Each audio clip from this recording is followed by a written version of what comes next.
আসসালামু আলাইকুম কৃষক ভাই ও বোনেরা, শহর বন্দর পল্লীতে যারা আছেন, প্রবাসীতে বাংলাদেশি, তাদের প্রতি একটা আন্তরিক শুভেচ্ছা রইল।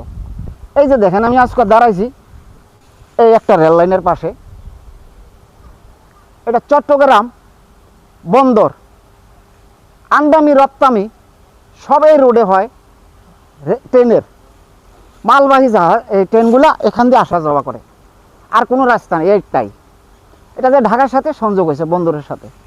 এই দুই সাইডে যে গাছগাছড়াগুলো আছে রেলের, এখন ফরেস্টের গাছও রেলের গাছও, কিন্তু এগুলো অনেক রাত্রে অনেক সময় বান তুফান ঝড়ে রেল লাইনে পড়ে যাইয়া কারেন্টের তার ছিঁড়ে পড়ে। এমন রেল কর্মকর্তারা এই সকালে পরে রাইতে 1টা 12টা 1টা 8টা 9টায়, তখন এটা দুর্ঘটনা ঘটে যায়, অনেক মানুষ অ্যাক্সিডেন্ট হয়ে যায়।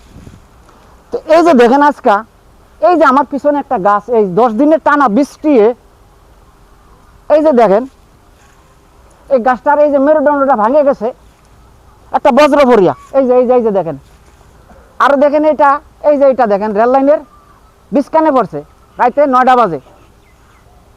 এলাকার মানুষে আয়া কাটিয়া দিছে, রেলের লোক আইছে সকালে। একটা জাহাজ, ট্রেন, কন্টেনার যখন তেল ভাউচার, বিভিন্ন ভাউচার নিয়ে চট্টগ্রাম থেকে ঢাকায় রওনা দেয়, এই রোডে আসে। এটা হলো ট্রেনের মালামাল বন্দরের, আর কোনো রোড নাই। তো এই একটা গাছ যদি যে কোনো সময় ফরিয়া একটা দুর্ঘটনা ঘটে, একটা এই কন্টেনার ডিবু বা তেলের ভাউচারের যে ইয়াগুলো আছে, কোটি কোটি টাকার সম্পদ, দেশের সম্পদ, সরকারি এগুলা দেশের সম্পদ, যদি এই ধরনের অ্যাক্সিডেন্ট হয়ে যায় তাহলে কোটি কোটি টাকা দেশের লস হয়ে যাব।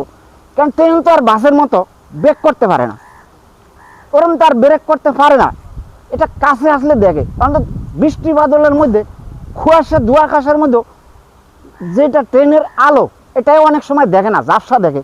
ওই ট্রেনটা আইয়া এই গাছের ব্যাপারে অ্যাক্সিডেন্ট ঘটে যাইব।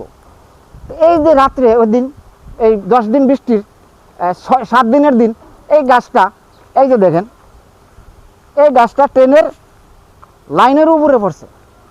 ওই যে দেখেন, এই এলাকার লোকে আইয়া এই গাছটা রাইতে 10টা বাজে এখান দিয়ে যাওয়ার সময় বৃষ্টির ভিতরে সবাই মিলে কাটটা এটার সরাইয়া এক সাইডে রাখছে। এই যে দেখেন, আর একটা সাইড ওই সাইডে রাখছে। এই মুহূর্তে যদি একটা গাড়ি আইয়া পড়তো তাহলে বিশাল বড় দেশের ক্ষতি হয়ে যেত, কোটি কোটি টাকা। এই যে মরা গাছগুলা, এই যে দেখেন, দেখাইলাম, এই গাছটাই এই যে বজ্র পড়িয়া মারা গেছে। এই গাছটা যে কোনো সময় পড়িয়া